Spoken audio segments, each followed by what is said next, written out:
Nevertheless, there will be no more gloom for those who were in distress. In the past he humbled the land of Zebulun and the land of Naphtali. But in the future he will honor Galilee of the Gentiles, by the way of the sea, along the Jordan. The people walking in darkness have seen a great light. On those living in the land of the shadow of death a light has dawned. You have enlarged the nation and increased their joy. They rejoice before you as people rejoice at the harvest, as men rejoice when dividing the plunder. For as in the day of Midian's defeat, you have shattered the yoke that burdens them, the bar across their shoulders, the rod of their oppressor. Every warrior's boot used in battle and every garment rolled in blood will be destined for burning, will be fuel for the fire. For to us a child is born, to us a son is given, and the government will be on his shoulders. And he will be called Wonderful Counselor, Mighty God, Everlasting Father, Prince of Peace. Of the increase of his government and peace there will be no end. He will reign on David's throne and over his kingdom, establishing and upholding it with justice and righteousness from that time on and forever. The zeal of the Lord Almighty will accomplish this. The Lord has sent a message against Jacob, it will fall on Israel.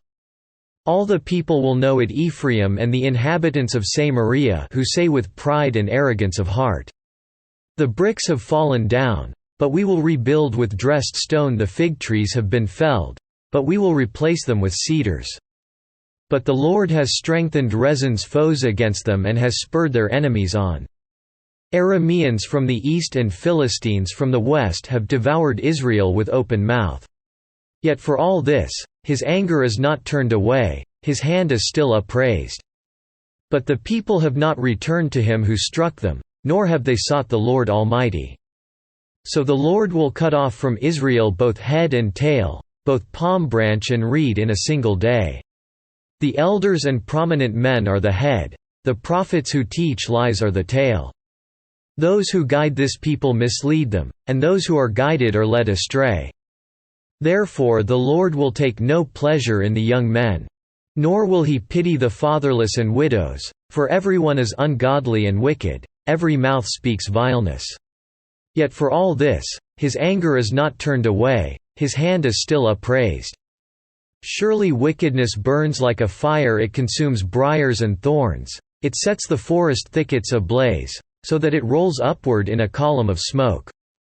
By the wrath of the Lord Almighty the land will be scorched and the people will be fuel for the fire. No one will spare his brother. On the right they will devour, but still be hungry. On the left they will eat, but not be satisfied. Each will feed on the flesh of his own offspring. Manasseh will feed on Ephraim, and Ephraim on Manasseh. Together they will turn against Judah. Yet for all this, his anger is not turned away, his hand is still upraised.